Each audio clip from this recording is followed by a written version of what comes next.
G'day IB psychologist. Here's a question I get all the time. Isn't it better just to do the HL extensions for the essay in paper one than doing one of the approaches for the essay? Now, if you're a higher level student, stick around. We're going to break down this question and look at the answer and look at my recommendations for that. If you're a standard level student, also this video is going to be relevant. We're going to look at which of these approaches might be the best for you in the essay. So a quick recap. In paper one, part B, you've got 3 essay questions. You choose one, right? You're going to write one essay. There'll be one question from the biological approach, one from the cognitive, one from the socio-cultural. Higher level students, you're guaranteed that at least one of those is going to be based on the HL extensions: animal studies and bio, tech and cognition and cognitive, or globalization and socio-cultural. Now, because that 1, 2, or all 3 will be on the extensions, you're guaranteed one of them. Some students ask and they think, what if we just study the HL extensions for the essay? Could that be a good approach? Now, I always had the hunch that I don't recommend that approach, and in writing the IB Psychology flashcards, I actually managed to quantify and count all the different ways you could approach the essay questions and what the different numbers of studies you would need.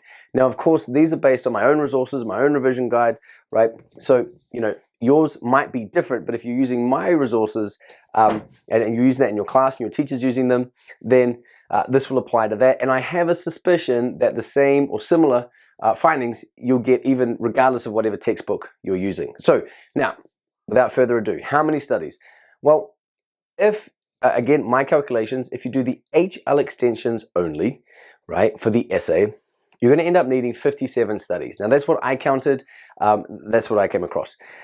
As opposed to if you choose to do the biological approach plus just the animal extension for the essays, it's going to take 52 studies.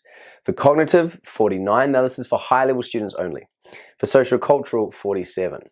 Now, I calculated for standard level students, it's around about 36 or 37 studies, regardless of the approaches. So in terms of studies, there's not much variation here, but there is, I think, quite a big difference between these two.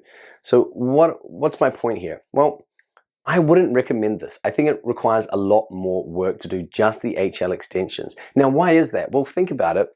You still have to cover all of these topics for the short answer questions. That means be able to explain the topic and have at least one relevant study for each topic.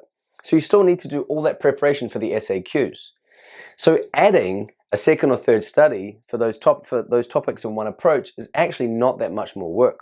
Whereas if you think about it, you're going to need all of those studies for the SAQs, which is the bulk of the studies, plus the 3 extensions. And in addition, it ends up being a lot more studies, I think. I just don't think that's a good approach. However, having said that, do whatever you feel comfortable with, right? If you think that this is what you want to do and you like those 3 extensions and you're confident and you think you can approach those topics, then go for it, okay? Just a word of warning as well, if you take this approach, it also increases your chances of being asked a research methods or ethics question, right? And they're the hardest to answer, I think, because in the animal studies, you've got an ethics question. In the cognition and the socio-cultural approaches, globalization and technology, you need to know about research methods for those as well. So I think that could be a little bit tricky.